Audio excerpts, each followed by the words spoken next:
in the end of September or the first week of October they will take. Okay, and what would be the syllabus?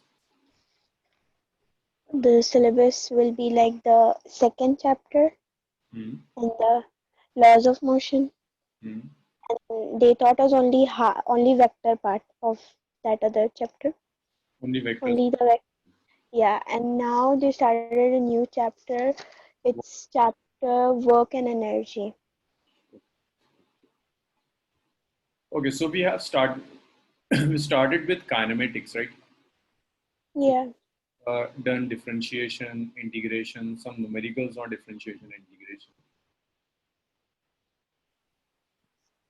So we have started chapter number 3 of NCERT, which is motion in a straight line. Motion in straight.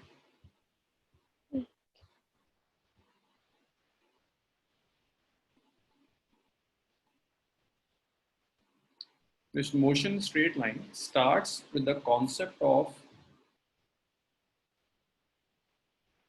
the basic idea of rest in motion.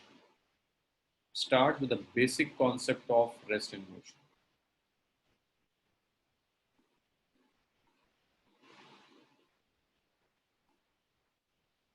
Rest and motion. Sir, Yes. Yes, sir, you taught error analysis. Error analysis. Error we will do after rest and motion. After this kinematics. I will take an extra class on Thursday and we'll finish error and error analysis in that class. By trying to do chapter because this whole work, energy, and power all are related with this chapter number 3. That's why I want to concentrate on chapter number 3. So this motion in straight line starts with the concept of rest in motion. So let's start with rest. So a body is at rest if a body is at rest if it does not change its position, if it does not change its position with time, change in position with time, with respect to frame of reference. Frame of reference means it's a place of observation. The point or the object from which you are observing something is your frame of reference. Say a car is moving on the road, you are observing that car from ground. You're standing on ground and you're observing that car is moving in a straight line. So for you, the frame of reference is ground. If you sit in another car which is moving with certain velocity, now your frame of reference will change. Now your frame of reference will not be ground. Your frame of reference will be that particular car. So frame of reference, simply it's place of observation. Frame of reference, in a very simple sense, it's place of observation. Frame of reference is just place of observation. So point from which you take observation is frame of reference. It's place of observation. That's the simplest definition for frame of reference. So if a body is at rest, that means a body is at rest if it does not change its position with time with respect to a frame of reference. Like the walls of your house. The walls of your house does not change position with time with respect to you. So you can say that walls are at rest. So rest means a body does not change its position with time with respect to frame of reference. That's the definition of rest. Next, motion. A body is in motion if it's changed its position with time with respect to a frame of reference. So motion means if a body change its position with time with respect to frame of reference. So if a body does change its position with time with respect to a frame of reference, then you will say that your body is in motion. And there's one more thing. Rest and motion are relative terms. A single body at a particular instant of time can be in rest as well as motion depending upon the frame of reference. So rest and motion are relative, not absolute. See, what do you mean by this statement that rest and motion are relative, not absolute? Let's take an example. Let's start with an example of a train. It's a train. These are wheels of train. This train is moving with a certain velocity v. Let's say it's moving with a velocity of some 100 km per hour. There is one passenger A. This is passenger A. You have two observers. There is one observer O1. This observer O1 is in train. This is your first observer. And you have your another observer. This observer is on ground. So you have two observers. So observer O1 which is in train, and then you have another observer O2. This observer O2 is in ground. Both are observing this passenger. So Noor, can you just decide whether this passenger is rest or in motion? Noor, can you decide whether this Observer observer 1 it will be rest, and for the person on the ground will be in motion. this passenger A is at rest with respect to O1, with respect to observer O1.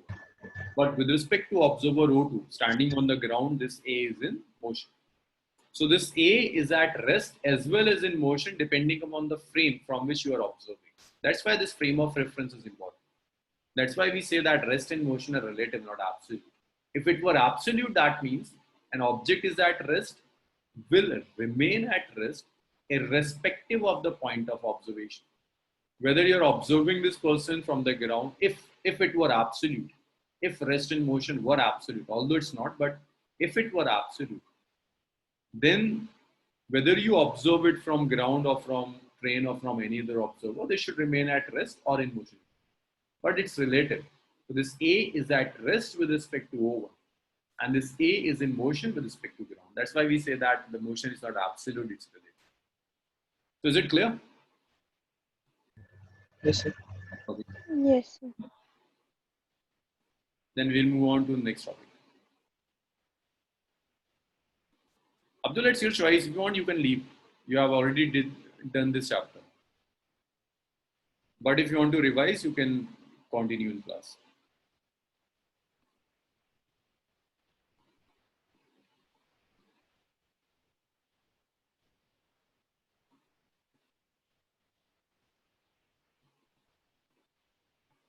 So, shall I raise?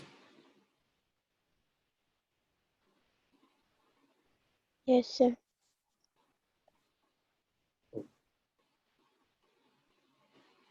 The next is the definition of distance and displacement. There is one more definition, small definition, like motion in 1D, 2D, and 3D. The next definition is of motion in 1D,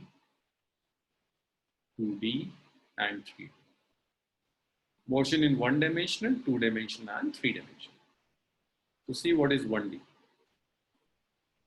1D means, say this is your coordinate system. Let's say this is your coordinate system. This is x-axis.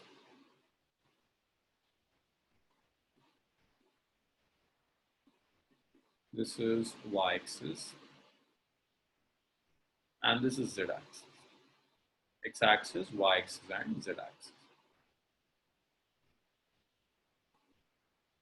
And z-axis. This is your coordinate system, x, y, and z-axis, all three. Say a body is moving along x-axis. Say this is your body, it's moving along x-axis. When it is moving along x-axis, then its y coordinate will not change. Its z coordinate will not change. Only the x coordinate will change. So motion in which only one of the coordinates change, that motion is known as 1D. It could be along x-axis, it could be along y-axis, it could be along z-axis. If only one out of the three coordinates change during motion of a body, then that is 1D. Basically, in chapter number 3, you have to study one-dimensional motion. But if two out of the three coordinates change, let's first write the definition of 1D. If only one out of three coordinates change during motion of body.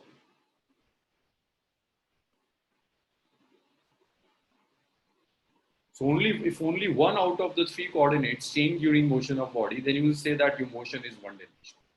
The example of one-dimensional motion is motion in straight line. It's a one-dimensional motion. Only one of the coordinate will change. The next is two-dimensional motion.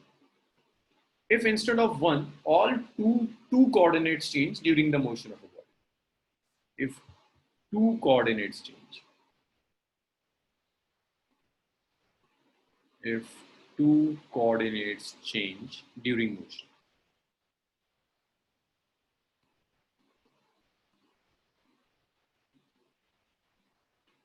Let's say this is the motion of body. Sania, can you decide how many coordinates are changing during the motion of this particular body? So only x, only y, x, y, or all three coordinates are changing during this motion. Yeah. So Three coordinates are changing. three coordinates are changing. But it's moving on xy plane. This is moving only on xy plane. So its z coordinate will remain 0. Like if it is moving from to here, then its x coordinate is changing. Its y coordinate is changing. Since it's not flying, so its z coordinate will not change. So if the body is moving in one plane only, then its two of its coordinates will change. X and y will change, but z will remain as. Say if an insect is crawling on the floor, Sania, can you just guess Yeah. how many coordinates are changing if an insect crawl on the floor? Just one coordinate, two coordinates, all three coordinates? One coordinate. One coordinate. When an insect usually crawl, does it move in a straight line or it move randomly? It moves randomly. Move randomly. So if it is moving randomly, sometimes it's move along x-axis, sometimes it's move along y-axis. That means it's x coordinate as well as y So coordinate. it's three. Two change, not z. It's not flying. It's just crawling. Okay. Both x and y coordinates. But if it starts flying, then yes, third coordinate will also change. So now you got this two-dimensional and one-dimensional. Yeah. So the example is motion in plane. Motion in plane. Insect crawling on floor. If an insect is crawling on floor, and this is an example of two-dimensional motion. This is an example of motion in 2D. Next, 3D. If all three coordinates change during motion of body, if all three coordinates change during motion,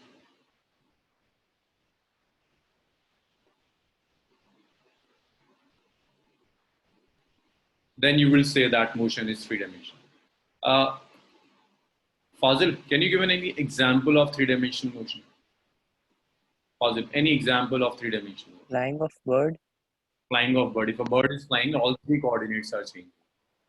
Flying of bird.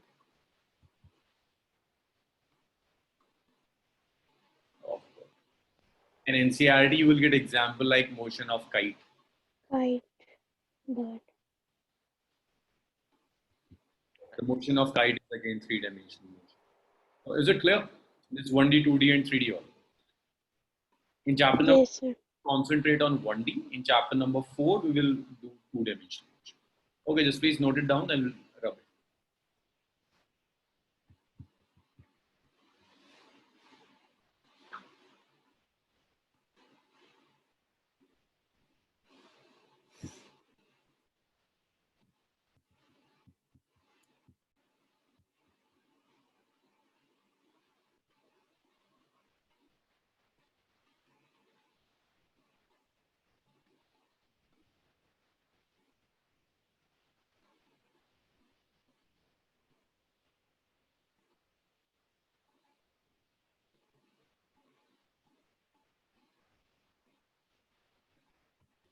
Just let me know when you have written.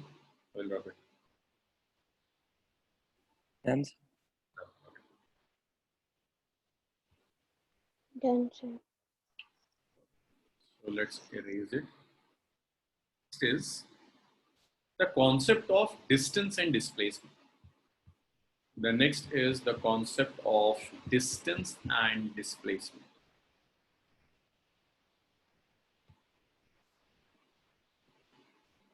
The concept of distance and displacement. Here, distance is,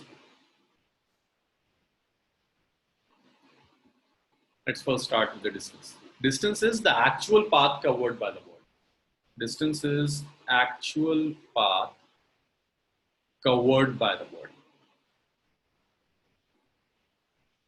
Actual path covered by body. So the actual part that body cover is known as distance. It's also known as the total path length. It's also known as total path length. Let's take this example. Say a body starts from point A. Let's say it starts from here. It moves up to this point B, then it moves up to C, and then it travels up to D. These are the points. It starts from A, it travels up to B, then it moves up to C, and finally came to. So the distance is the actual path covered. So this A, B, B, C, C, D, this is the distance. This is the distance covered by the body. Distance is AB plus BC plus CD. This actual path covered by the body is the distance. It's a scalar quantity. We have already discussed scalar and vector. Scalars are doesn't have any direction. The scalar quantity. Its SI unit is meter. Its SI unit is meter. The SI unit of distance is meter. Its CGS unit is centimeter. CGS unit is centimeter. Next, we have some important characteristics of distance. The first thing is distance. Okay, Noor, is it possible that distance of a moving body decreases with time? Is it possible that a car is moving and its distance at some point of time, its distance starts decreasing? No, sir. Distance of a moving body will always increase. Distance is the total path length. So distance of a moving body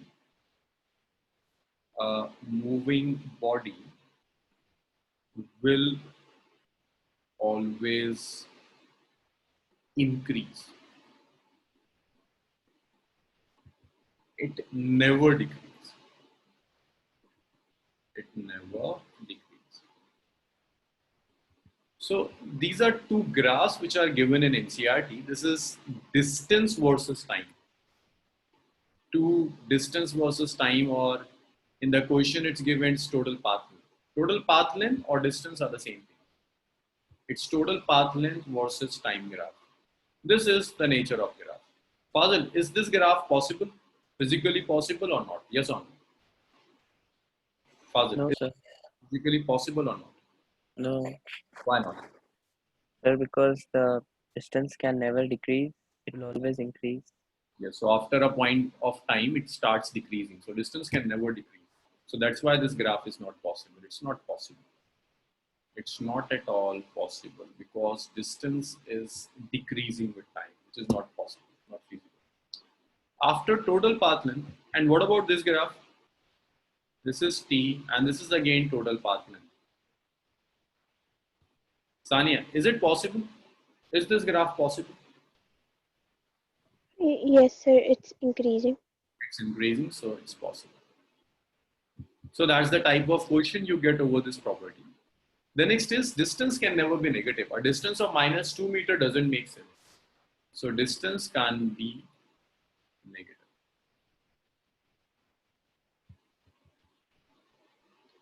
So distance of a moving body can never be negative. It's always a positive quantity. It will always increase. It will never decrease. Okay, just note it down.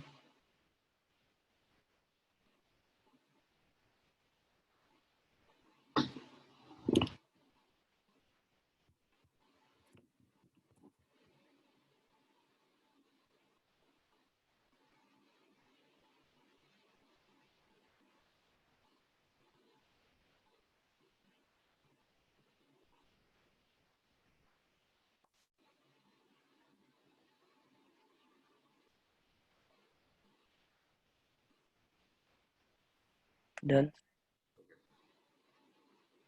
Noor, Sania, shall I raise it? Done, sir. Yes. So that's about distance. After distance, the next is displacement. So unlike distance, displacement is not the actual path covered. Displacement is the shortest path. Displacement is the shortest path covered between initial and final position. Between initial and final position.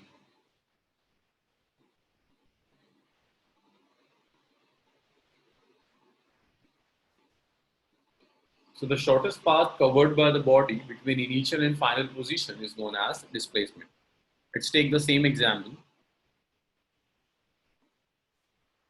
If a body moves from A to B, then B to C, then C to D,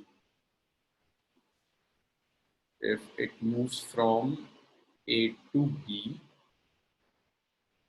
if it moves from A to B, then from B to C, and then from C to D.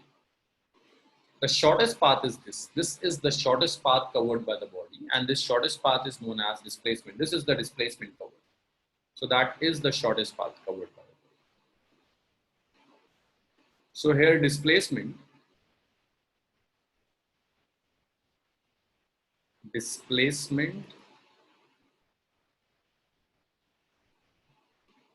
S is 8. So I'm just taking the magnitude of displacement. So displacement is a vector. So direction here matters. Its SI unit, just like distance, is meter. We usually represent it by S, capital S. Usually, the displacement is represented by capital S. The next thing is, unlike distance, it can decrease with time. It can decrease with time.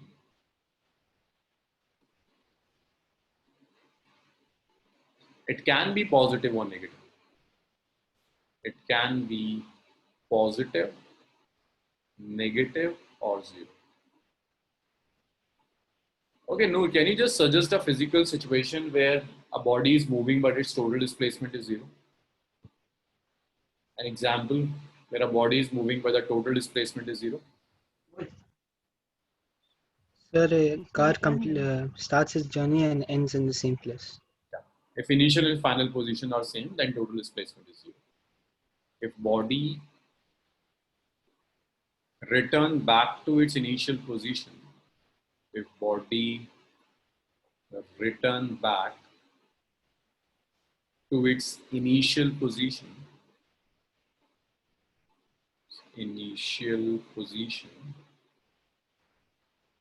then displacement is zero.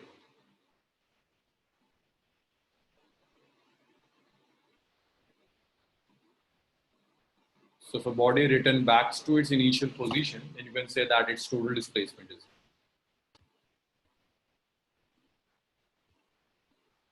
Okay, the next is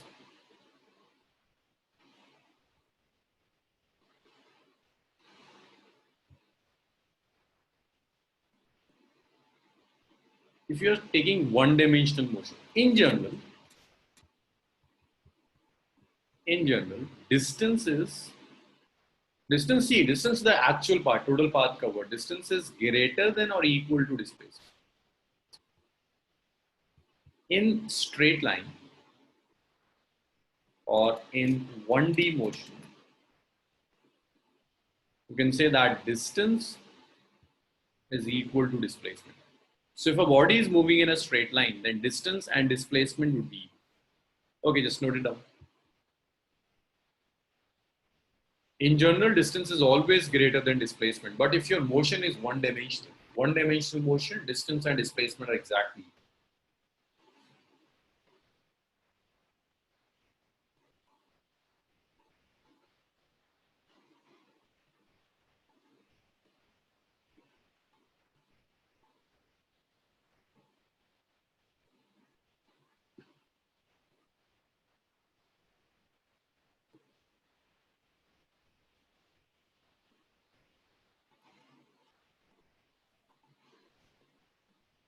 Done. Okay. Okay, so let's erase it and then we'll move on to the next topic.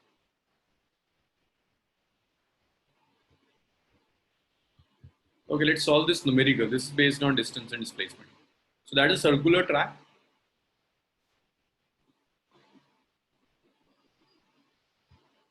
The radius of the track is R. Okay, the radius of the track is R.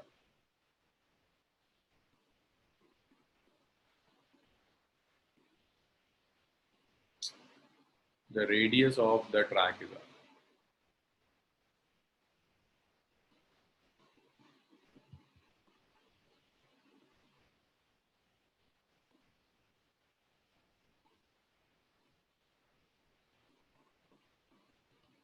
So body is moving from this point A to point B. Then it moved from B to C. Then it moved from C to back to A. And then it comes to this point E. This angle is 60 degrees.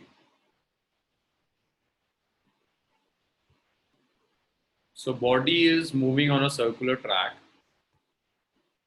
A body is moving on a circular track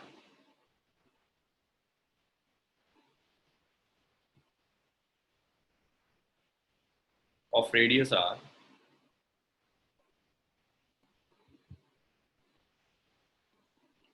Calculate distance and displacement covered by the body.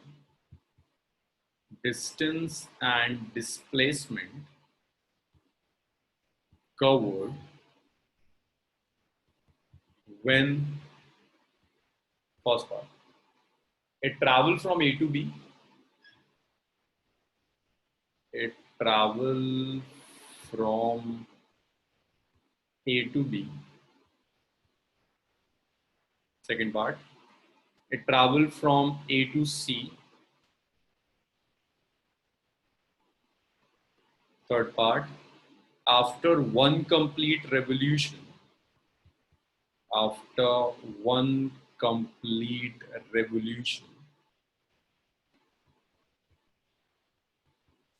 fourth part from A to C.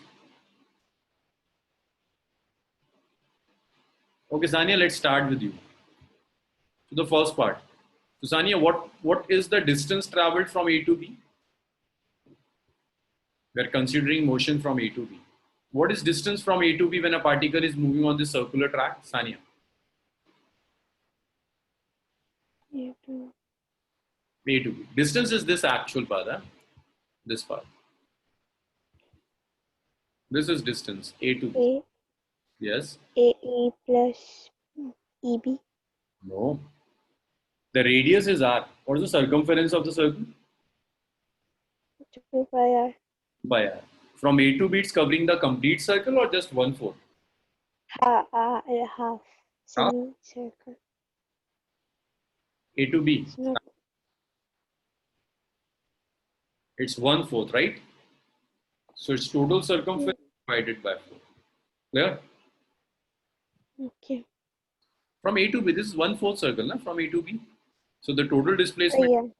so the half is 2 pi r by 2. So that will be pi r. So that is the distance covered. Okay, Sania, what should be the displacement?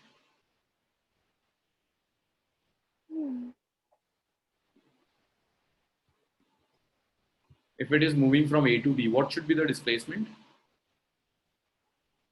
No idea. Okay. No. What should be the displacement if it is moving from A to B?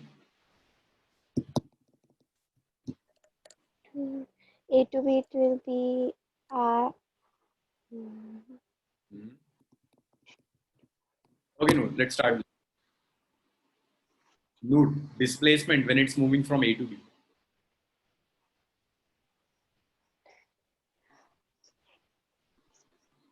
No answer, huh? Fazil? Root 2r. Yeah. Not root 2r. So what you ask? Displacement if it is moving from A to B. So, Yes. pi r by 2. No, why pi r by 2? It's moving from A to B. Displacement is the shortest Oh, this. displacement, right? AB. Displacement is AB. You can calculate this AB from a right angle triangle AOB. Right angle triangle AOB. This is A, this is O, this is B. This angle is 90 degrees. Pythagoras. Pythagoras, right? So your AB is root over OA square plus OB square. So your AB is root over OA, which is R square, plus OB, which is R square. So your AB is, it's root over 2R square. So yours AB is R root 2. Is it Yeah. Yeah. puzzle, Noor? Yes, sir. That is the Yes, sir. displacement from A to B, it's R root 2. So that is the displacement. Okay, just note this. Okay, note it down. Sir, Yes. in distance, how you got 4? Is 4 in denominator. Yeah. Okay. And if it is moving, if it is covering the whole circle, then what should be the distance? It's moving, if it is covering one complete revolution, then what should be the distance? 2 pi r circumference. Circumference of the circle, that's 2 pi r. But if it is moving from A to B, then it's completing the complete circle or just 1/4? Yeah, half. Like 4. Because half Okay. would be at C, right? Yeah. It's moving from A to B, so that's just 1/4. So that's why I'm writing 2 pi r by 4, pi r by 4, right? Yeah.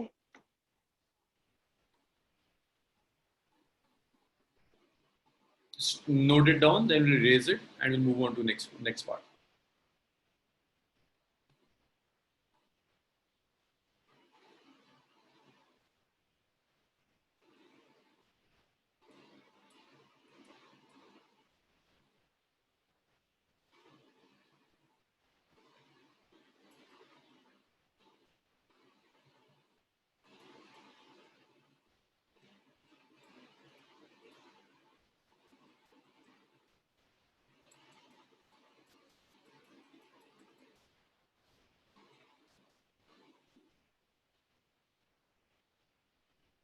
So can I erase it? Yes, sir. Done. Yes. Yes, sir.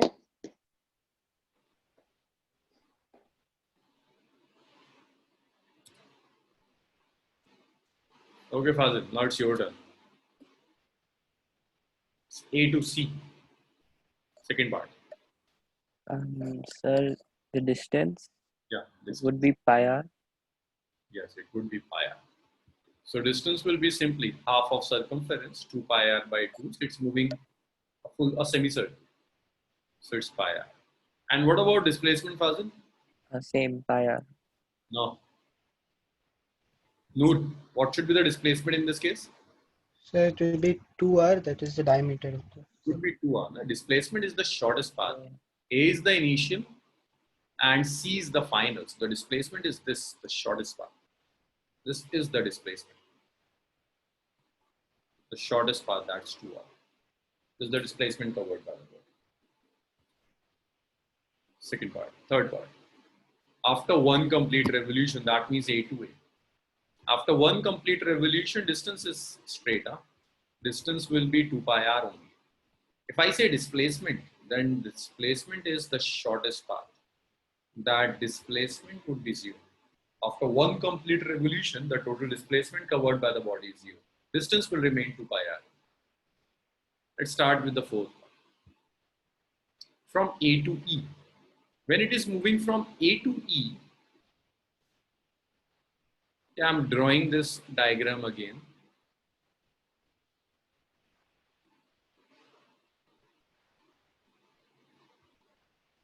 When it is moving from A to E, then this is the distance. This is this. This is the distance. The length of the arc. The distance is basically the length of this arc. So this is the distance, the length of the arc. The radius of the arc is r. This angle is 60 degrees. And this is A and this is E. The length of the arc is your distance. Okay, can you guess how to calculate this distance? How to calculate the length of this arc? So arc length divided by the radius is equal to the angle. Very good. The distance is length of arc. Length of arc AE. So we can use the formula of angle. Like angle is the length of arc divided by the radius of arc. This is the angle. It's length of arc divided by the radius of arc. The angle is 60 degree. But while using this length of arc by radius of arc, we don't use angle in degree. We consider angle in radian. So theta is 60 degrees. Sanya, how will you convert this degree into radian? How would you convert this degree into radian? Sir, I didn't get it. This. You didn't get this. This angle is in 60 degree, right? Yeah. How would you convert this angle which is given in degree into radian? You must have heard about radian, right? Like 90 degree is Yeah. 2 radian, 180 degree is pi radian. This is the unit of angle, SI unit of angle. So how to convert degree into radian? No idea. I don't know, sir. No. Noor, how would you convert degree into radian? Sir, 360 degrees is equal to 2 pi radian. So 1 degree is equal to pi divided So to 180.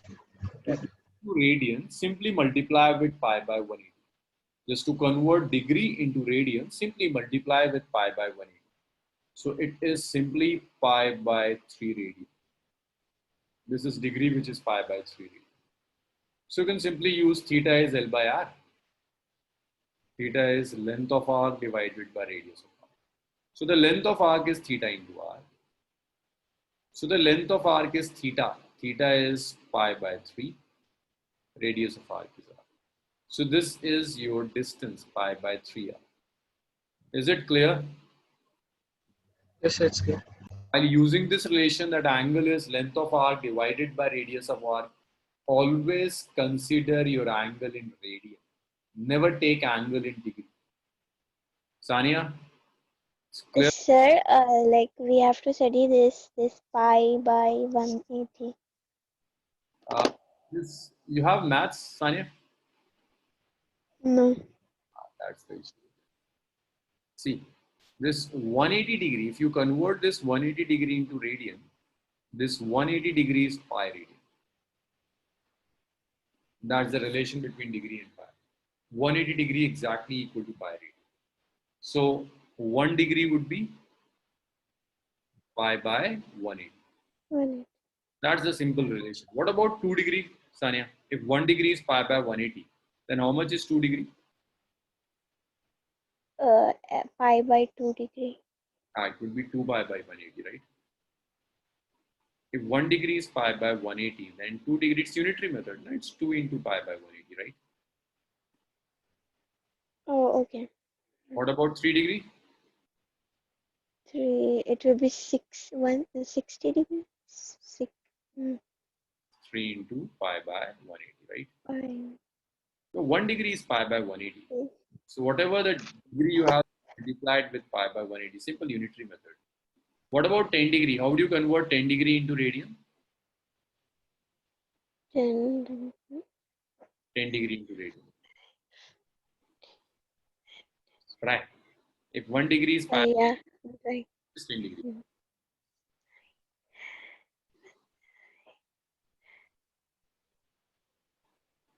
Tanya.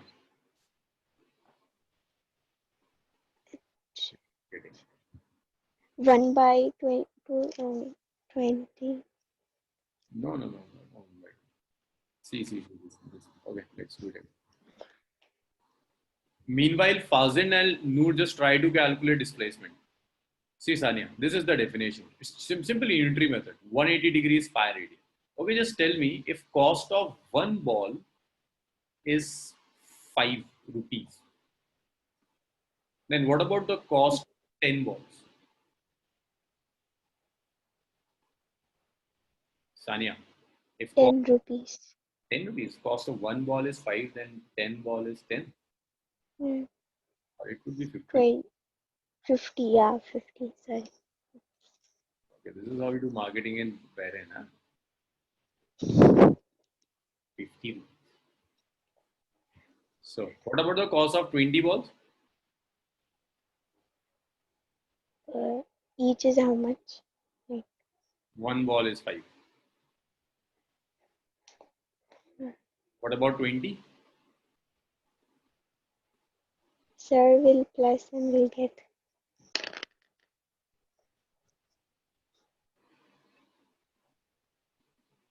The cost of one ball is 5 rupees, Sania. What about the cost of 20 balls? It's 20 into 5. Simply unitary method. 100. Know the cost of one entity, one object. Then for n object is multiply. Similarly, if you know that 1 degree is pi by 180 radian. So for 2 degree, just multiply it with 2. For 3 degree, just multiply Okay. with 3. What about 10 degree now? Now tell me.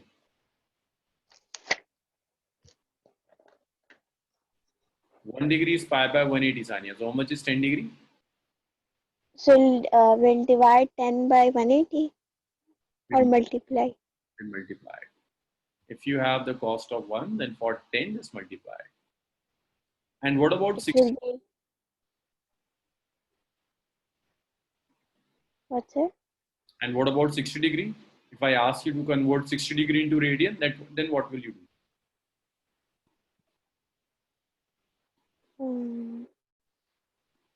If I ask you to convert 10 degree into radian, that 10 into pi by 180, right? If I Yeah, convert 20 degree into radian, then 20. So 20 into 180. pi by 180. Okay. 1 degree is pi by 180. So for 10, 20 degree, it would be 20 into. Okay, what about 30 degree? 30 into pi by 180 degree. Pi by 180, right? And what about 60 degree? 60 into pi by 180 degree. And that would be pi by 3. This is how I got this pi by 3, right? Yeah. Clear now? Yeah. Thank you, sir. Okay, so the definition of angle is length of arc divided by the radius of arc. This is the definition of angle. Angle subtended by arc is the length of arc divided by the radius of the arc. Noor, you're making some mistakes in displacement again. Theta is L by R. So I can substitute this theta as pi by 3. So theta is L by R. So the length of arc is theta into R. So I can substitute this theta as pi by 3 into R. So this is the distance. Clear, Sania? Yes, sir. Is it clear? This distance. Yes, sir. Yeah. Thank you, sir. Yes. Okay. So Fazil, what's your answer of displacement? Sir, root 3 by 2 R. Divide. The answer is R. The answer is R. See, if I calculate displacement, right? Let's calculate displacement in this case. Tanya, have you written it? Shall I rub it? Yeah, sir. I took.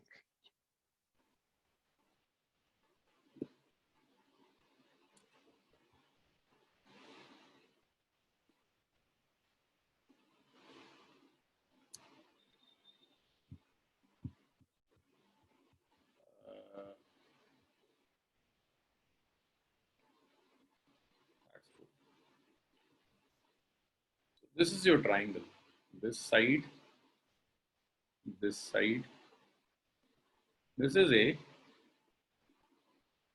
This is E. This is R. This is R. So the displacement is the shortest path between A and E. The shortest path between A and E is this. This is the shortest path between A and E. And the shortest path is your displacement. If I say this angle is 60 degree, this is the displacement AE. You're supposed to calculate this AE. If it's 60 and I say this angle is unknown, I call this as x. Can I say this is x again? X also. This is also x. Yes. Why? Equilateral. Yeah. Because angles opposite to E sides are equal. angles opposite to equal sides are equal. This is r and this is r. So this is x, then this should be x, right? Yes. Now let's calculate x. X plus 60 is 180. 180 angles. So your 2x is 120. So your x is 60 degree. Yes.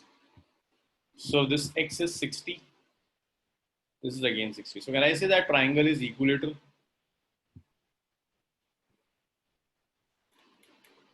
It's an equilateral triangle now. All angles are 60. Yeah. So Equal. what should be the length of AE? R. Should be R. So displacement is R. No, is it clear now? Yes, yes, clear. So that is about distance and displacement. Please note it down. Then we'll start speed.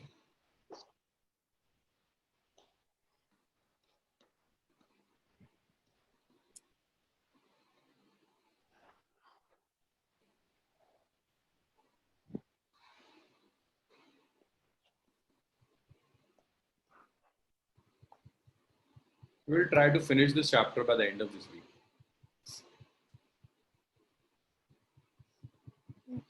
Shall I raise it? Yes, sir. Finish. Note. Sit down. The next is speed.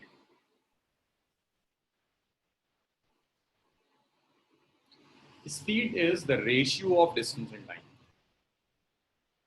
Speed is distance covered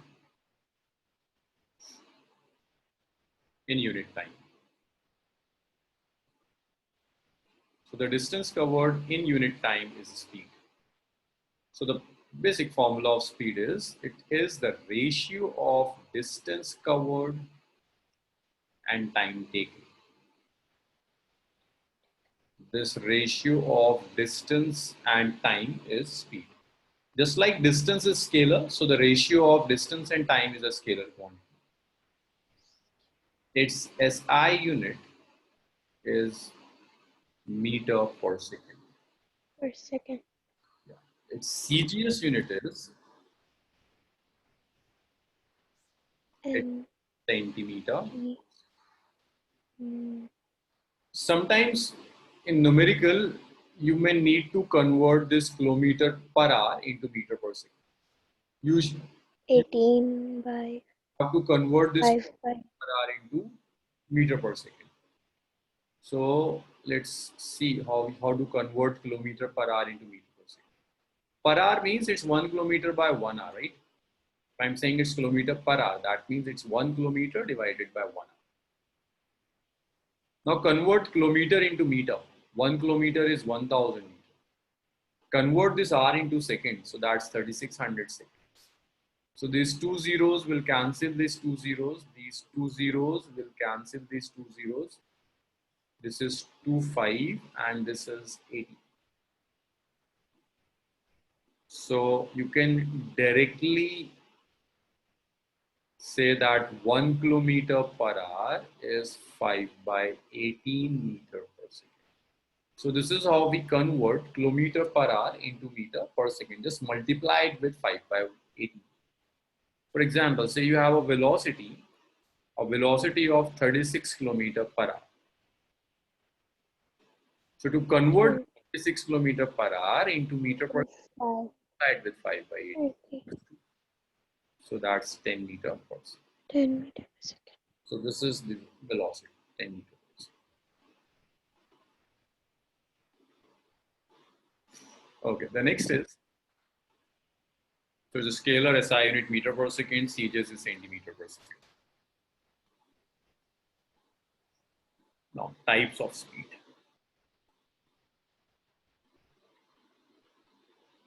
You can broadly divide your speed into two categories.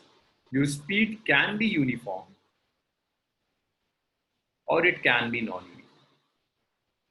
Your speed can be uniform or it can be non-uniform. Uniform means a constant speed. If speed does not change with time, then you will say that your speed is uniform. Non-uniform simply means your speed is variable. If speed change with time, then you would say that speed is variable. If your speed is variable, if it change with time, then you can measure your non-uniform speed into two ways. You can either measure average speed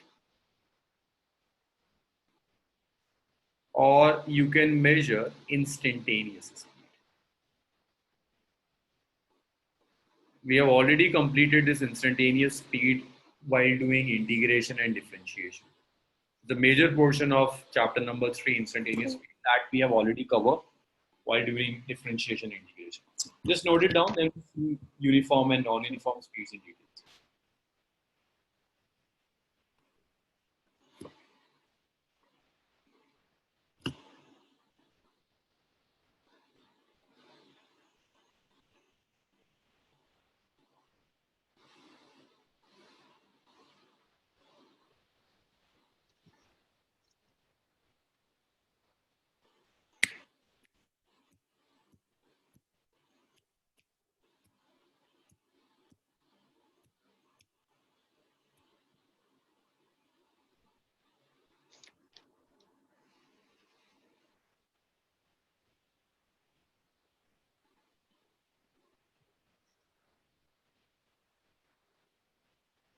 Done, sir. Noor, Fazil, Done, sir. the next one, uniform speed. So uniform speed simply means if speed is constant, that is uniform. If it does not change with time. Speed does not change with time or position. Speed of body does not change with time or position, then you would say that speed is uniform. Uniform speed simply means the speed does not change with time or position, then it is uniform. There's one more definition of uniform speed. Just a second.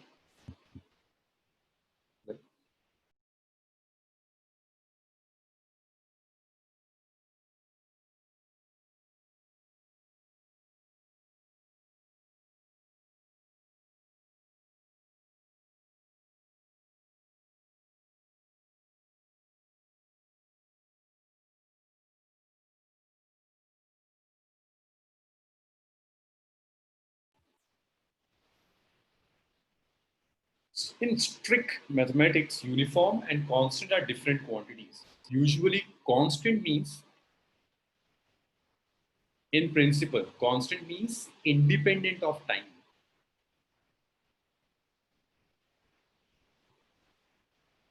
In physics, we use constant terms in relation with time. And we say uniform means independent of position. If something doesn't change with position, then that is uniform. If any quantity does not change with time, then we call this as constant. But as far as the chapter number 3 is concerned, if it say uniform, then it simply means it neither change with time nor with position. But in strict physics, this constant and uniform are two different quantities. But right now in chapter number 3, by uniform it simply means that neither speed change with time nor with position. So speed does not change with time or position. You would say that speed is uniform.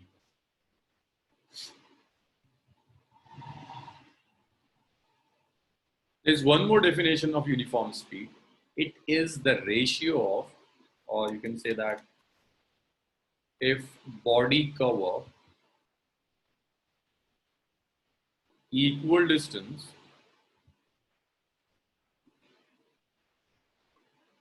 in equal interval of time, in equal interval of time, then speed is uniform.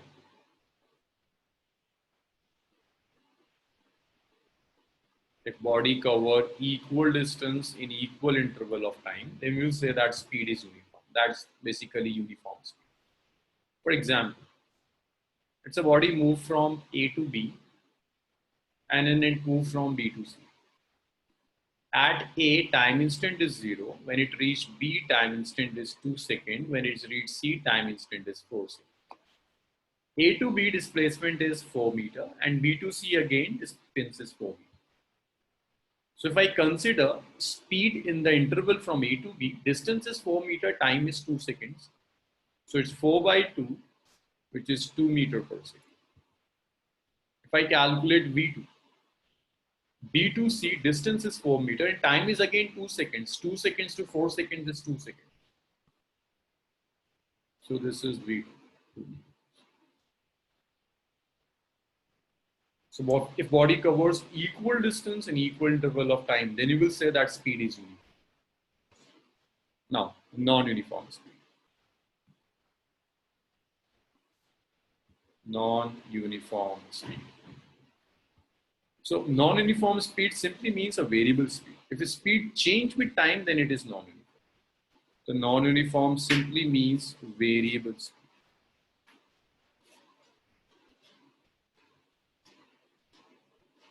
If the speed change with time, then you will say that the speed is non-uniform. Or you can define this simply as if body cover equal distance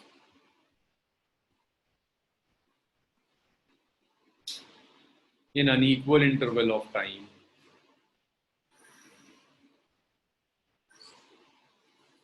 unequal interval of time,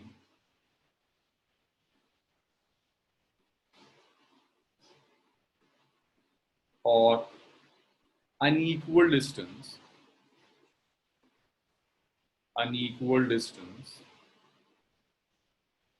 in equal interval of time,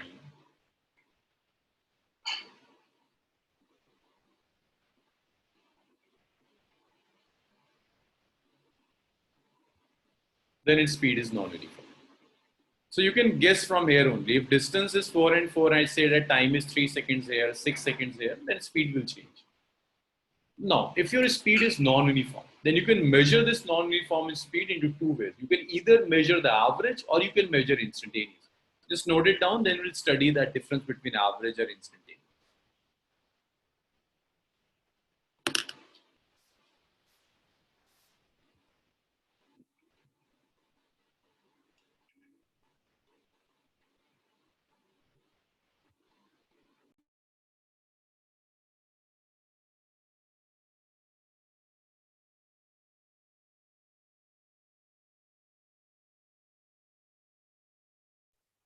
Sir, Yes, Anya. sir, for V2, why cannot we take like 2 by 2 like that? 2 by 2. Like why for like time 4, why we cannot take Okay. 4? So here this 4 is this 4 is basically time instant. We always write time interval. Like if Sanya, if a body travel from 2 p.m. to 4 p.m. So what's the time interval for this, for which this body is in motion? Is it 4 hours or is it 2 hours? Sanya, 2 hours. a body is in motion from 2 p.m. to 4 p.m. Then the interval which this body is in motion is 4 hours or 2 hours? 2 hours. 2 hours. Why is it 2 hours, not 4 hours? Because we always take interval, right? Yeah. So here 2. From B to C, body is moving from 2 seconds to 4 seconds. Okay, okay. Then what should be the interval? 2. It's always final instant minus initial instant, right? Yeah, yes, sir. Sorry. Clear? Yes. Thank you.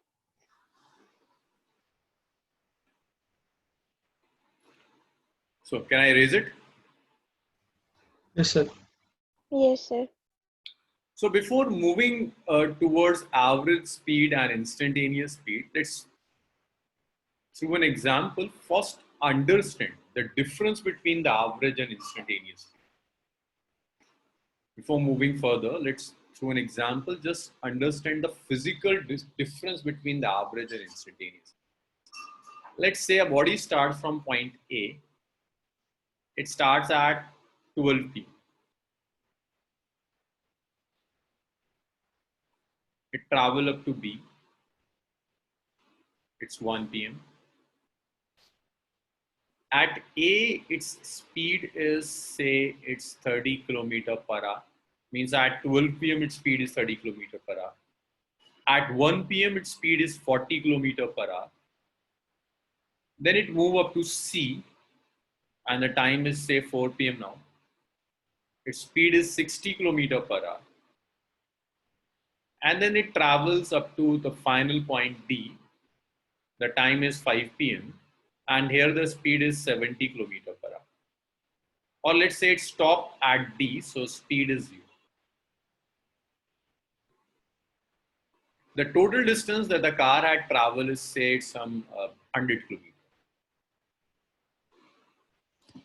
So if I ask you the speed of the car at 12 p.m. So what is the speed of the car at 12 p.m.? It's 30 kilometer per hour. The speed of car at 1 p.m. it's 40 kilometer per hour. The speed of car at 4 p.m. it's 60 kilometer per hour. So this 30, 40, 60, these are speeds at particular time instants. So these 30, 40, 60 and 0 are instantaneous speed.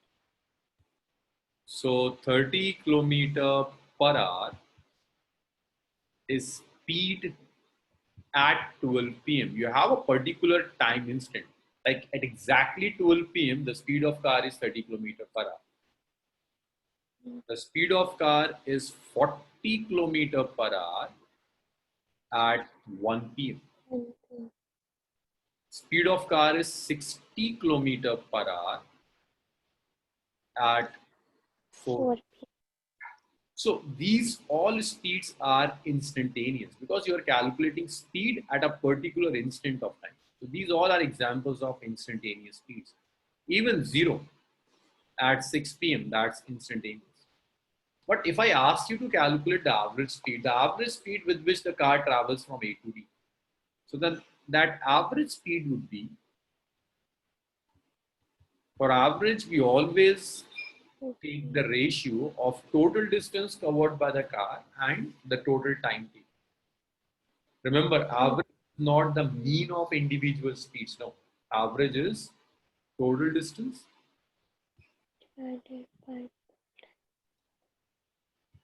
over total time. That's average. So the total distance traveled is 100 kilometer. So Sania, was the total time taken by the car in moving from A to D? 12. 12. A to D. Yeah, 12. 6. 12 p.m. to 6 Yeah. 6 hours.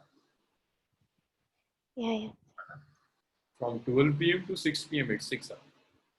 So this will be, if I cancel it, it's 50 by 3 kilometer per hour. So this 50 by 3 kilometer per hour is the average speed, and these are the instantaneous speeds.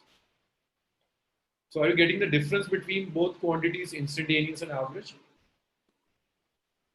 Average is always the ratio of total distance and total time. This average can be equal to instantaneous, it can be greater than instantaneous, it could be less than instantaneous. Yes? The time is 6 hours. Yeah, time is 6 hours. It's 12 p.m. to 6 p.m.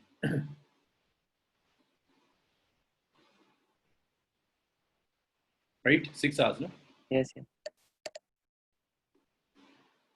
So that's 50 by 3 kilometer per hour. So that's the difference between the average speed and instantaneous speed. The speedometer of your car, can you just guess the reading of the speedometer is average or instantaneous? The reading of the speedometer of car. Instantaneous. Instantaneous, right? Reading of speedometer is instantaneous.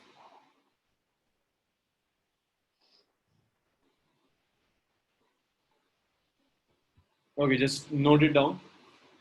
Then we'll do average speed. We'll see how to calculate average speed.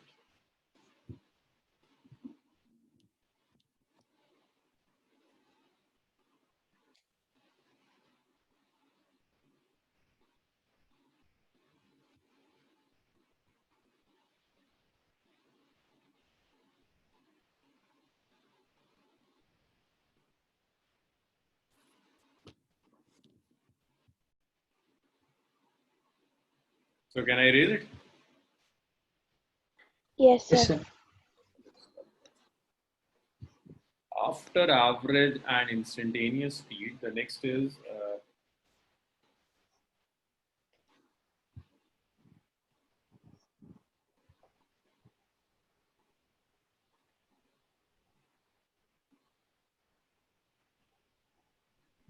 let's start with average speed. Some numericals and average. See, average speed is just the ratio of total distance and total time.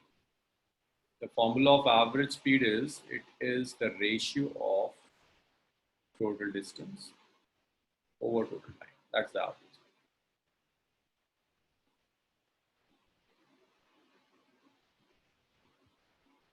There is one misconception.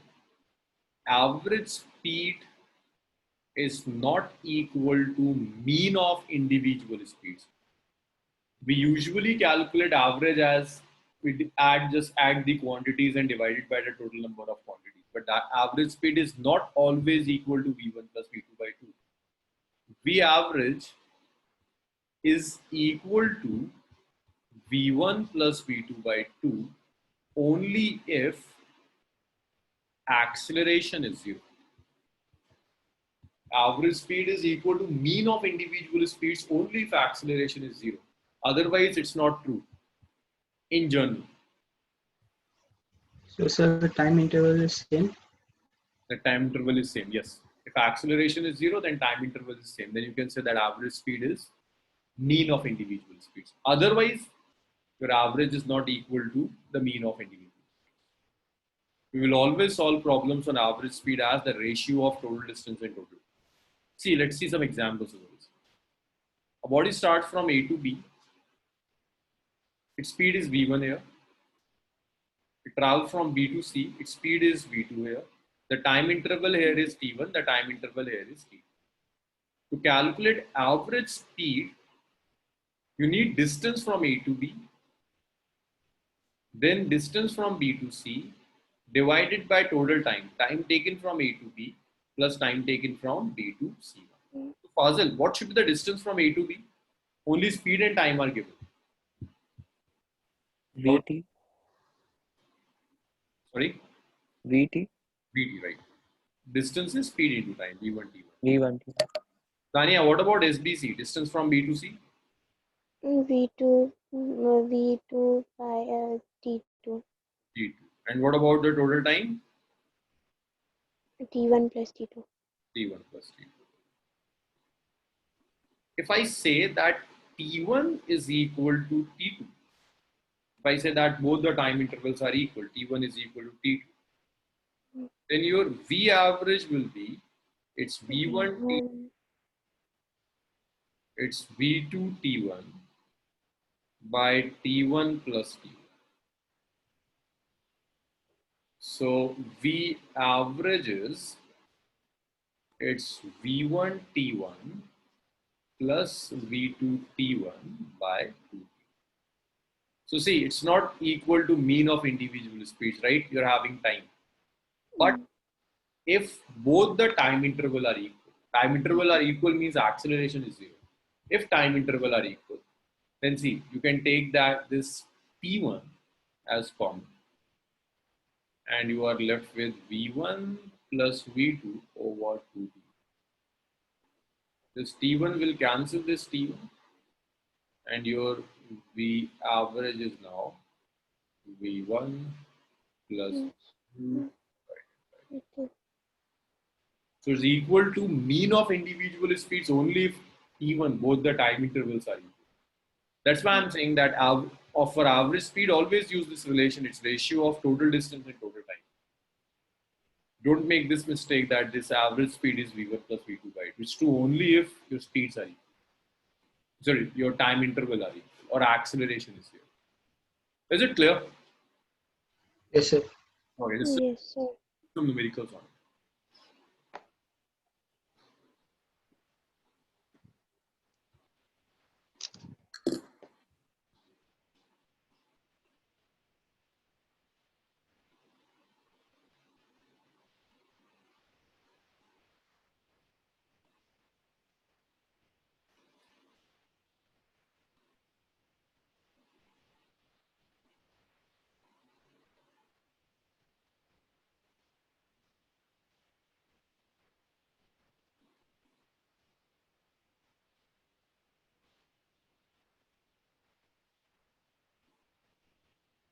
Can I raise it?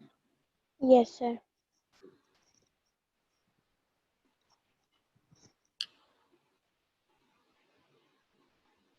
Let's solve some questions based on this concept.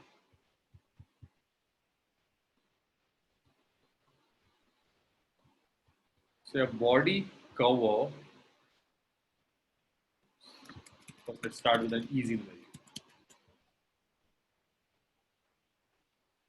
A man run for 3 seconds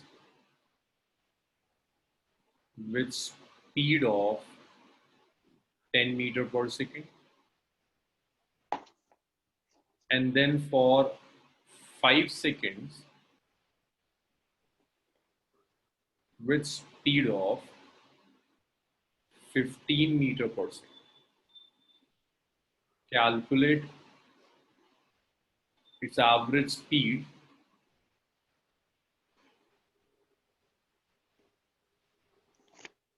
for whole journey. You're supposed to calculate the average speed for the whole journey. So this is easy calculation. But see, you have time and speed. You have time and speed, but not distance. So first of all, you're supposed to calculate distance covered in 3 seconds. Because average speed is ratio of total distance and total time. So distance covered in 3 seconds. So Sania, what's the distance covered in 3 seconds?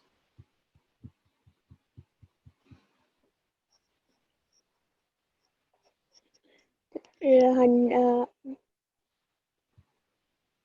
10 meter per second. 10 meter per second is the speed.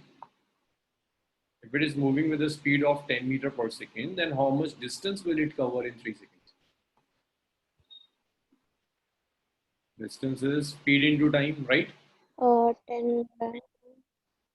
Yes. So how much is it? Maybe 30. 30. So that's 30. 30. What about distance covered in 15 distance covered in 5 seconds? So how much is the distance that will cover in 5 seconds? Yes, Sania. 45. 45. So it's 15 into 5. So 15 into 5 is 75. Right? 7. Sorry, 7. Now, Yeah. total distance. How much is total distance covered? Total distance is 30 plus 75. 30 plus 75. 105. And how much is total time? 100. Yes. How much is total time?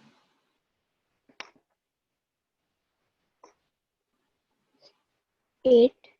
Plus 5 seconds, right? 8 seconds. The average speed is the ratio of total distance and total time. Ratio of total distance over total time.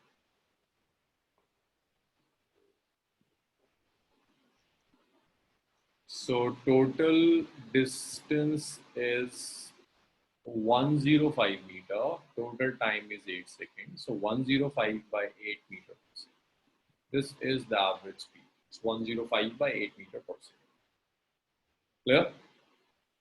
This is how we calculate average. We always total distance by total time. If the distance is not given, then try to calculate distance. Noor, Fazil, Sania. Yes, sir. Done. Yes. 13.1. 13.1. Yeah, maybe.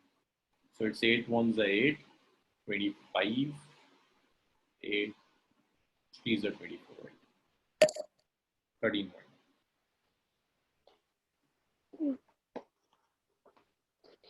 So can I raise it? Yes, sir. Yes. Yes. Let's solve one more numerical. A man complete a journey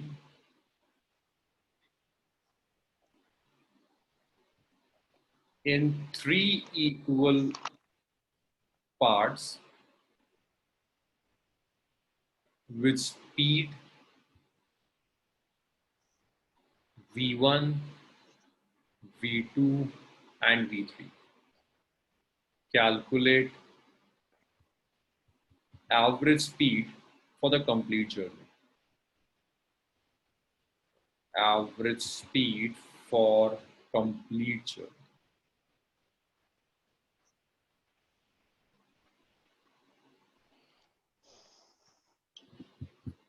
So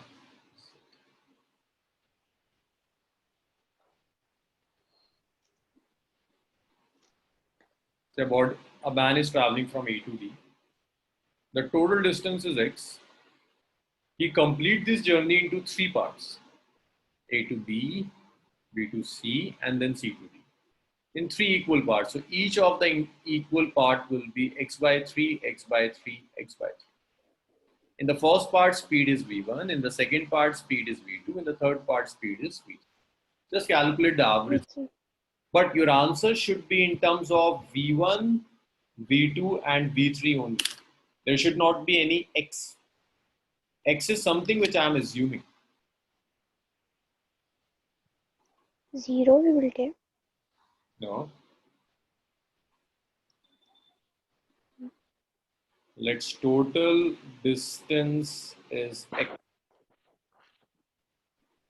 Your answer should be in terms of V1, V2, and V3. There should not be any X in your final calculation. Okay, just attempt this numeric. You have 2 minutes, then I will solve it.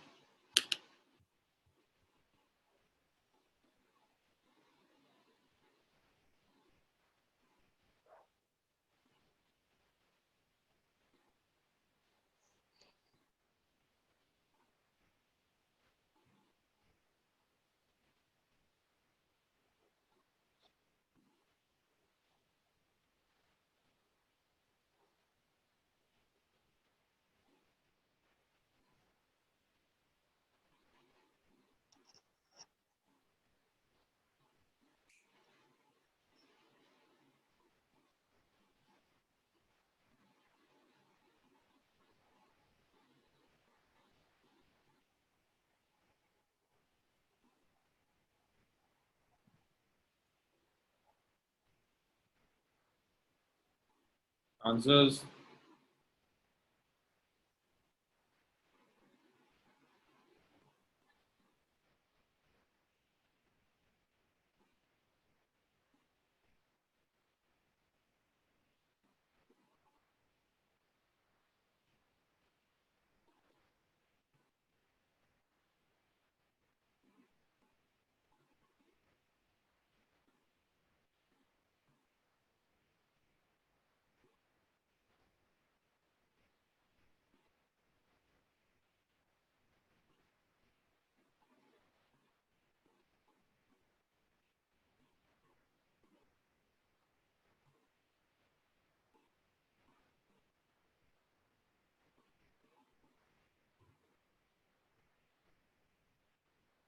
Okay, Fazil got some answer.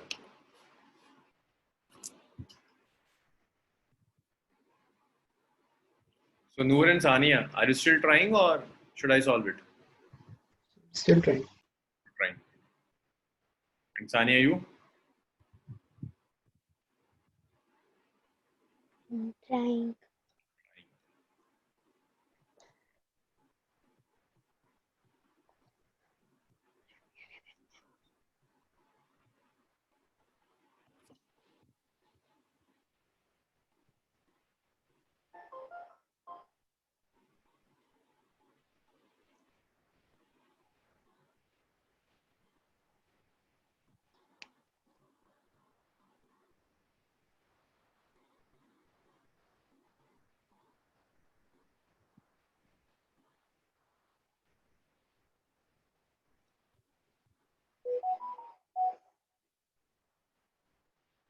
Okay, Noor got some answer.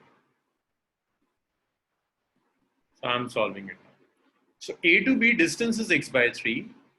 That we have assumed. Speed is V1. What should be the time taken from A to B? First, I need time taken from A to B.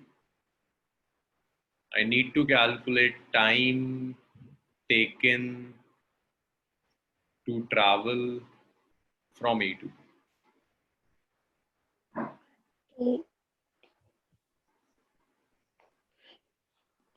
See, speed is distance upon time. No? Speed is distance upon time. So your time would be distance upon speed. So your time will be distance Okay. divided by speed. So how much is distance traveled from A to B? X by 3. It's x by 3 and the speed is v1. So that is t. V1. Similarly, you can calculate t2. This is t1. This is t2. And this is t. Similar.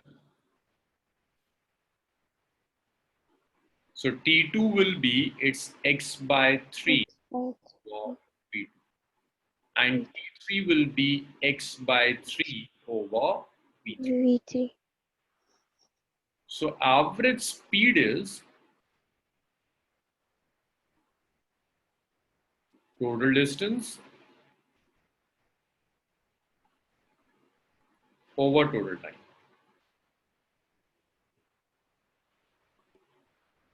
So average speed is, X by 3. yeah, total X. distance is x. A to D, total distance is x. Total time is it's x by 3 X. 3. plus x over 3v2 x by 3v3. Okay, now. So can I We'll take X out. is this question? Yeah. Next, you can take x by 3 as common. Huh? So your average speed is x by, you can always take this x by 3 as common. It's 1 by v1 1 by V1. plus 1 by v2 plus 1 by v3. Gets cancelled out. It's 1 by 3.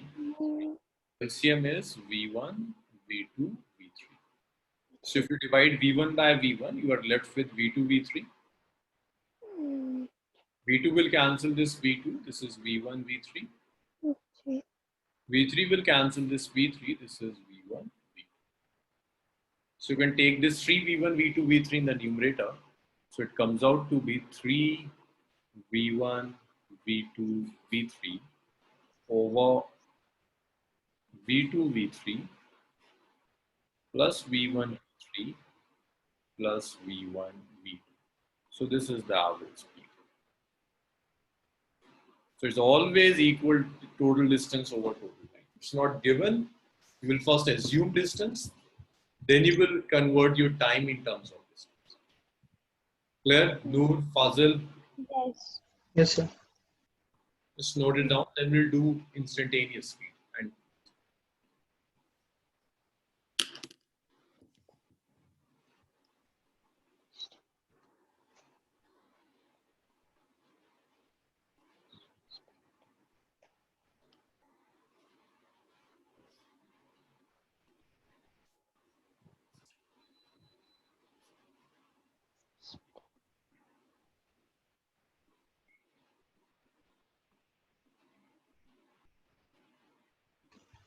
Done, sir.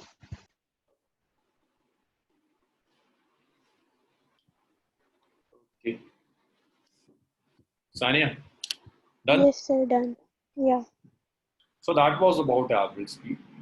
After average speed, the next is instantaneous speed. See how to calculate instantaneous speed. Okay, there's just one more slide. Instantaneous speed.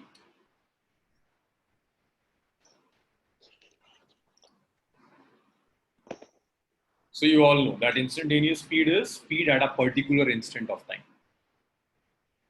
This is speed at a particular instant of time. At a particular instant of time.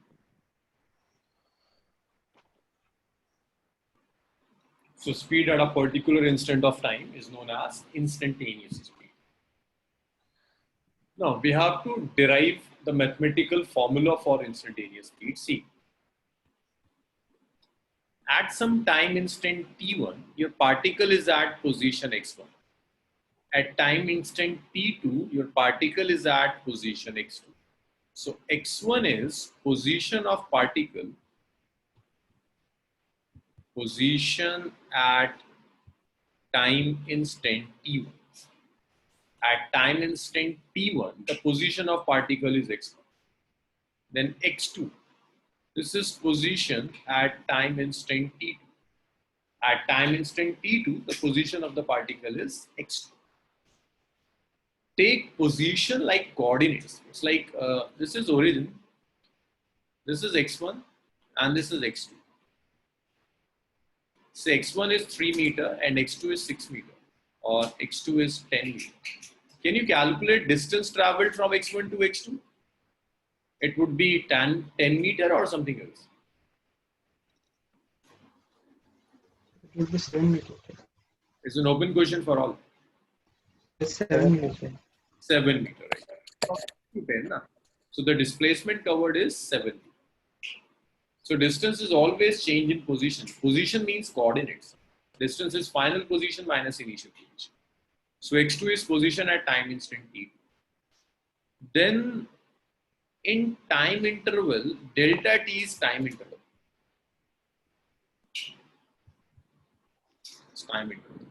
Fazil, can you guess how to calculate time interval in terms of instants? You have time instants t1 and t2. How to calculate this time interval delta t from t1 to t2? Yes, Fazil. Can you calculate time interval delta t in terms of t1 and t2? Delta t time interval is final instant minus initial instant. That's my first. It's like I'm asking you to calculate time interval from 12 p.m. to 6 p.m. When you're moving from 12 p.m. to 6 p.m., then the interval is of 6 hours, right? This is final instant minus initial instant. If you're writing it from 12 p.m. to 4 p.m., then it's 2 p.m. instant, 4 p.m. instant, interval is 4 minus 2, that's 2 hours. The same way, your interval is t2 minus t. In time interval delta t, in time interval delta t, distance covered by body is, Sania, can you relate distance and position? Can you relate distance and position? At time instant t1, position is x1, t2 position is x2. Can you calculate distance traveled from t1 to t2? Yes. Okay, what should be? T2 minus T. What should be the distance traveled from x1 to x2 if position at t1 is x1, at t2 position is x2? Distance is always final position minus initial. Yes. Clear? Yes. So now you have distance as well as time. Sani, what should be the average speed? You have both. X2 minus X1 divided by T2 minus T1. Right. So average speed is delta x by delta t. So this is your average. That's delta x over delta t. But we want to calculate instantaneous. Now this is important transition. See, for instantaneous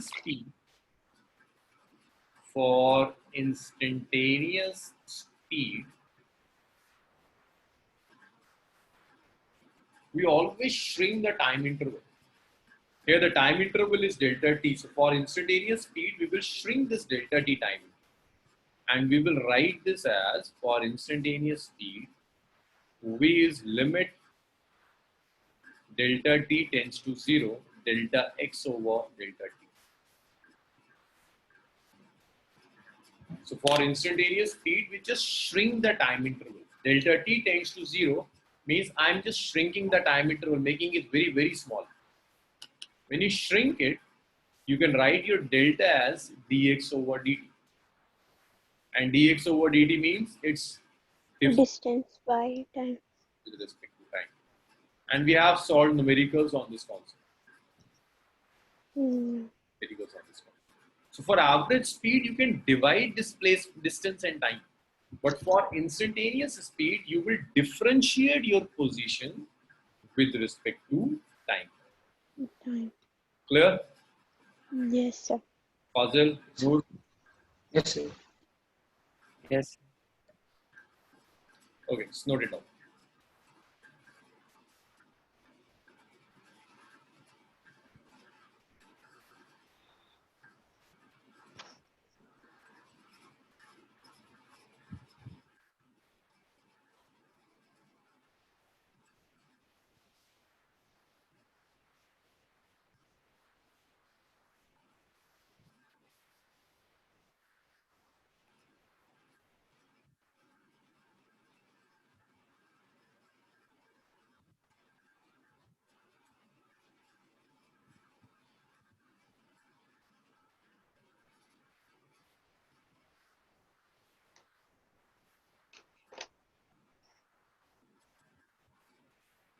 Done, sir.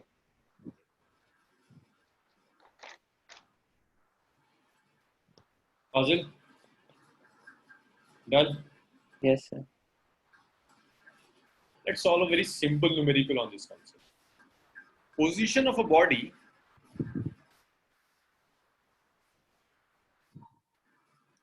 change with respect to time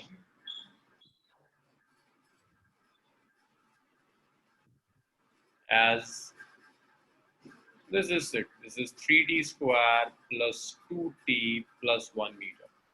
This is of position change with respect to time. You're supposed to calculate first speed in time interval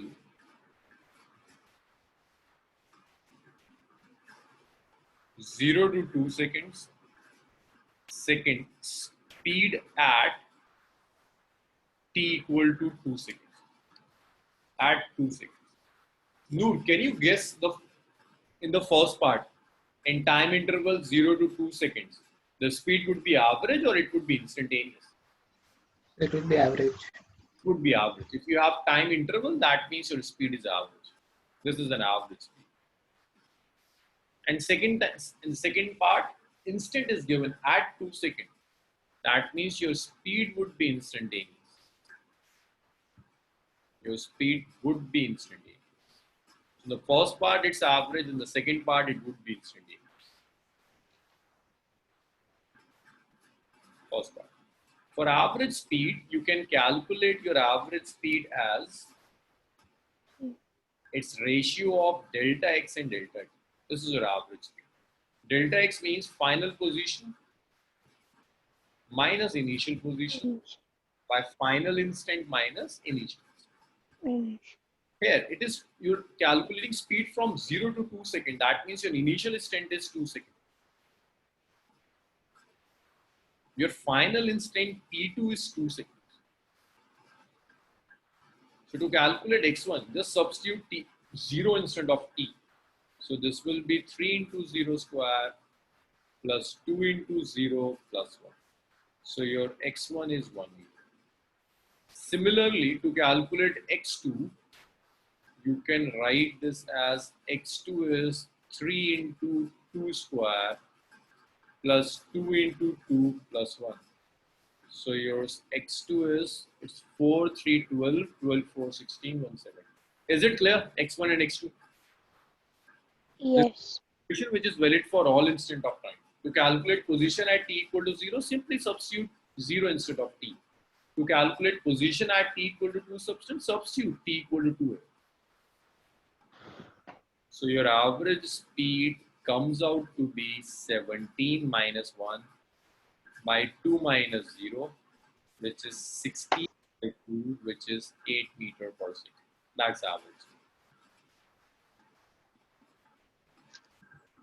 Then you can also calculate instantaneous speed. Instantaneous. So instantaneous is dx over dt. So you can just simply differentiate your position with respect to time. Your position is 3t square plus 2t plus 1. So 3 is constant. Derivative of t square is 2t. 2 is constant. Derivative of t is 1 and that of 1 is 0. We have already done it. T plus 2. So this is the expression of velocity. It's 60 plus 2. You're supposed to calculate speed at t equal to 2 seconds. For 2 seconds. t equal to c2 seconds, just substitute t equal to 2. So that's 6 into 2 plus 2. Your speed comes out to be 40. Is it clear? Meter. Yes. Okay, just note it down. Then we'll start velocity. What is velocity?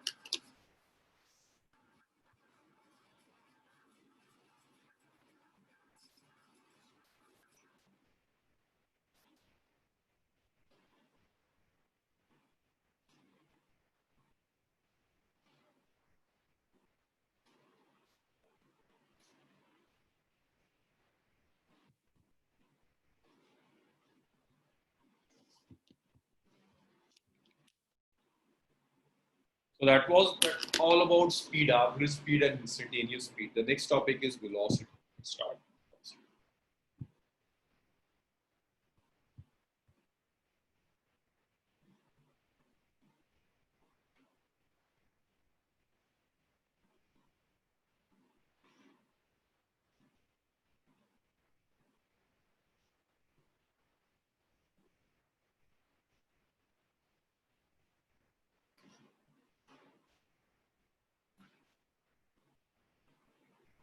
Done, sir.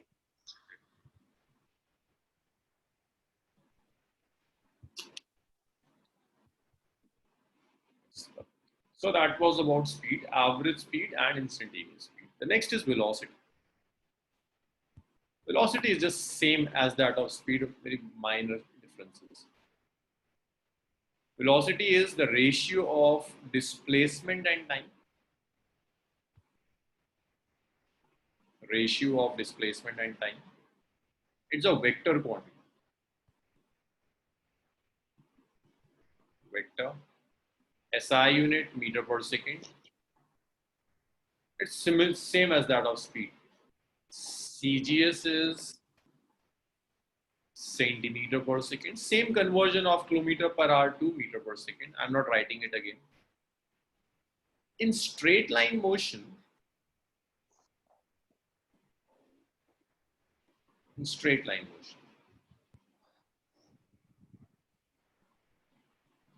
average,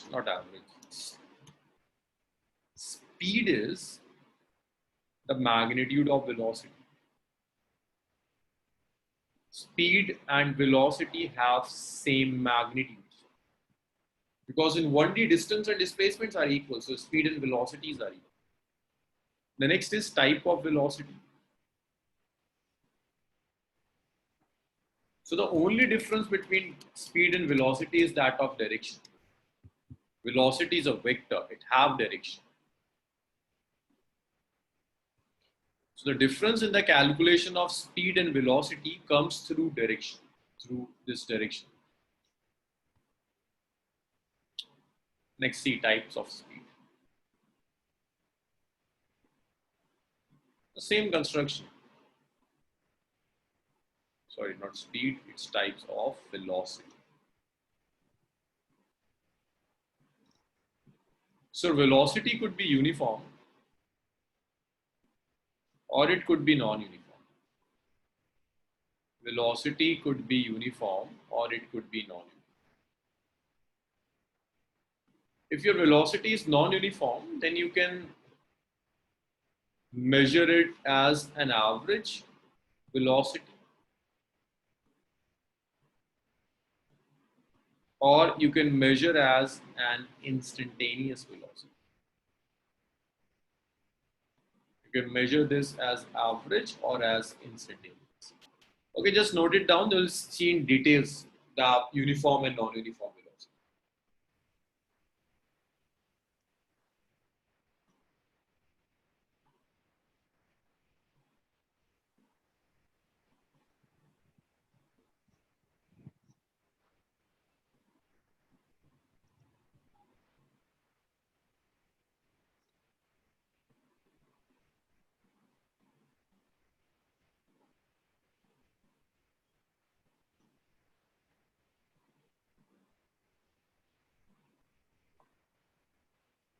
Done, sir. Note Fazil. Well done. Now let's do uniform velocity. Now in velocity, along with magnitude, direction is important. So if I'm saying that a body is moving with a uniform velocity, that means neither magnitude nor direction change with time. If I'm saying that body is moving with a uniform velocity, that would mean that both magnitude and direction of velocity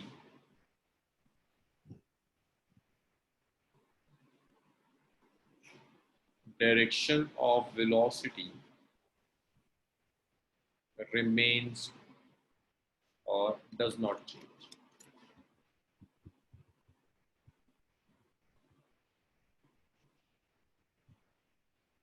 with time and position.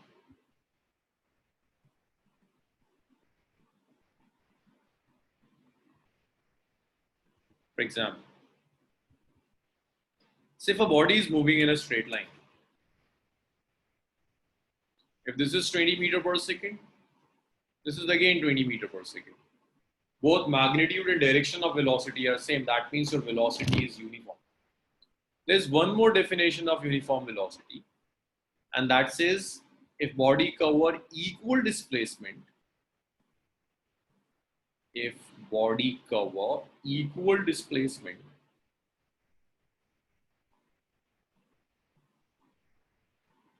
in equal interval of time.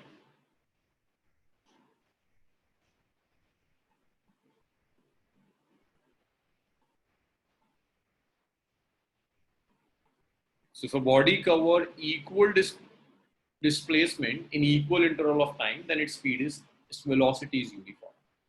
The next is non-uniform velocity.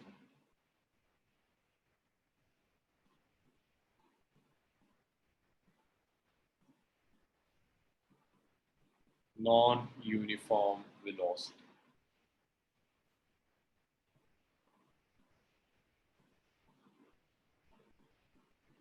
So non-uniform velocity means either magnitude or direction or both change with time. Either magnitude or direction or both change with time.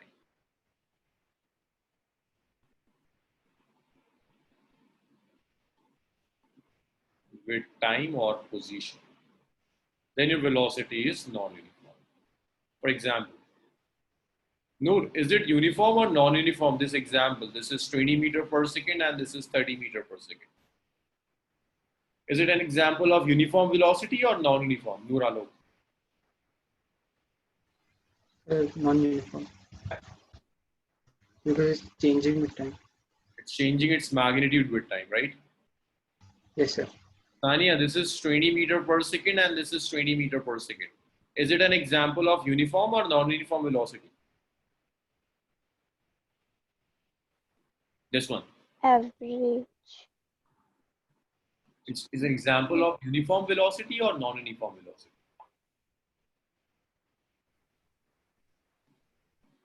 This is average speed. First, you have to decide whether your velocity is uniform or non-uniform. Then, average and instantaneous are the methods to calculate non-uniform velocity. First of all, Non-uniform. why is it non-uniform? Because they are same. They are same, then it should be uniform. Yeah. So that's uniform or non-uniform? Uniform then. Uniform. Sanya, direction is changing. Sanya, So it's non-uniform why non-uniform now? because the direction is changing. Direction is changing. So if magnitude or direction change with time, then velocity is non-uniform. And this is again non-uniform. Here both magnitude and direction are changing. It's again an example of Changing. if your velocity is non-uniform, then you can measure your non-uniform velocity into two ways. Either you can measure average or you can measure instantaneous. If you measure average,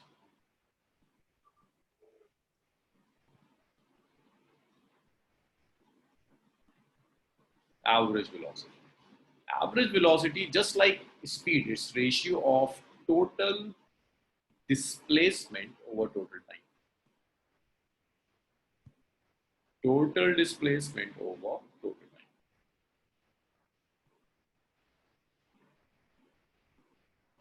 That's the difference between average speed and average velocity. Average speed was ratio of total distance and total time. This is total displacement and total time. Okay, just note it down. Then we'll do an example of on average velocity.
So can I raise it?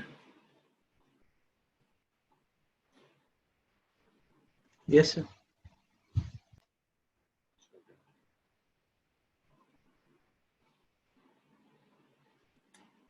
Okay, let's see an example.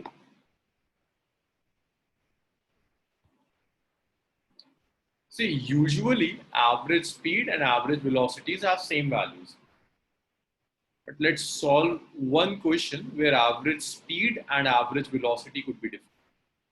So it's a straight line track.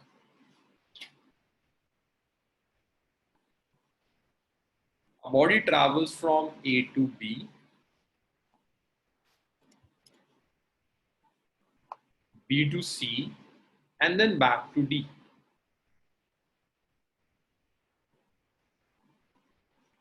A body travel 10 meter from A to B,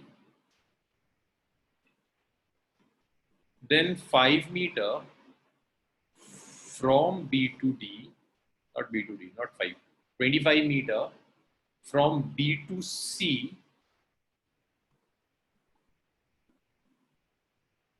and then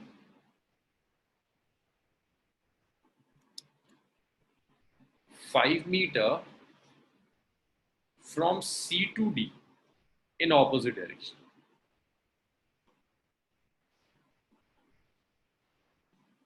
In opposite direction. Time taken from A to B is 5 seconds. B to C is 10 seconds. And C to D is 2 seconds. Calculate average speed and average velocity. Calculate first part, average speed. So C to D is 2 seconds. Yeah, 2 seconds. And average velocity. In this particular example, average speed and average velocity would not be different. See, average speed is the ratio of total distance and total time. It is the ratio of total distance over total time.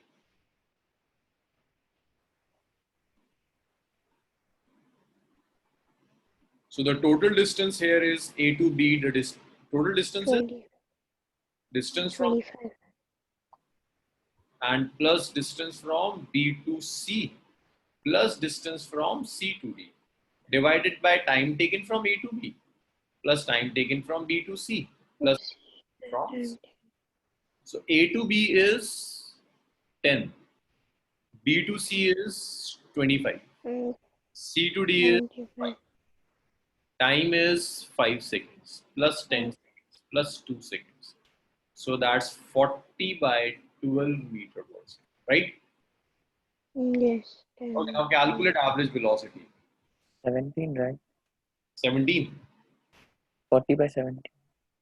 40 by, yes, sorry, 17, right? Yes, it's 17. Now calculate average speed, average velocity, and decide would it be same or different? It will be same.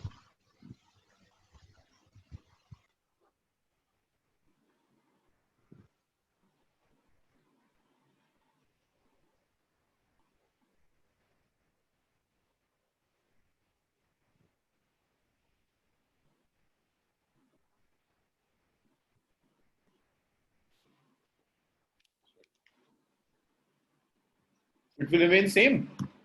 Yes, sir. Same. Noor, it will remain same or Yes, sir. That will remain same. it will remain same? Fazil, no, Fazil is getting the different answer. It will not remain same, it will be different. See, when you are calculating average velocity, it's not distance, it's displacement. And displacement is the shortest path. When you are calculating average velocity, is the ratio of total displacement and total time.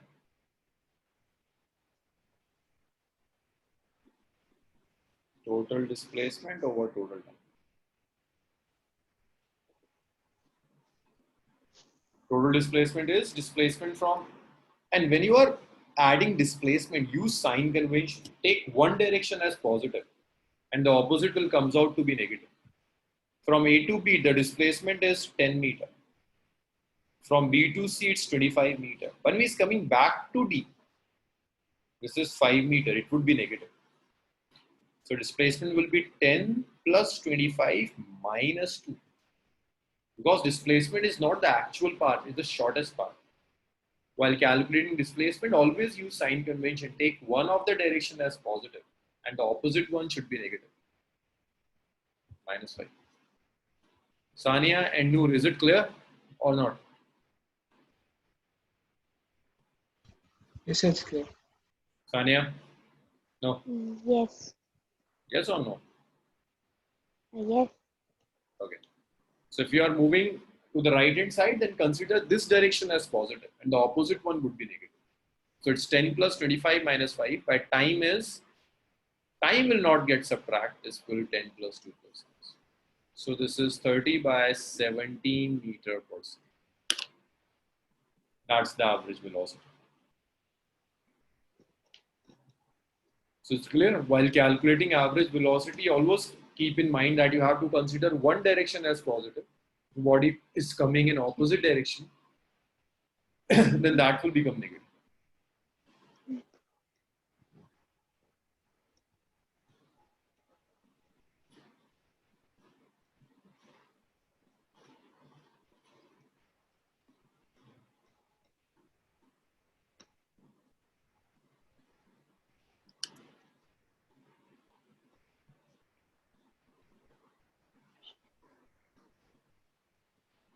Sir, Yes.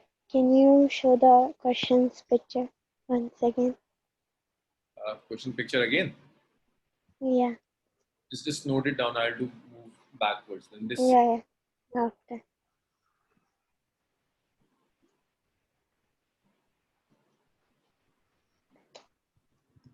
Noor, Fazil, done. Yes, sir. Done. Yes. Anya, written this thing? Yes, sir. Let's go back. I have shared an assignment on your WhatsApp group. That assignment have questions based on this average velocity. This is it. Average velocity and instantaneous speed and velocity. Try to solve it. It's with answers. If you stick somewhere, we will discuss it on next class. Okay, sir. Next class on Wednesday at the same time. Meanwhile, if you are practicing any question from your school book or your school notes and you stuck somewhere, Mm. just say WhatsApp that question on this number. It's my WhatsApp number. While solving your school assignment or something, if you stuck somewhere, just forward that question on this number. I'll try to answer as soon as possible. Okay. Okay, so let's stop here. Continue it on Wednesday. Thank you, sir. Thank you, sir. Love you. Thank you, sir. Yes.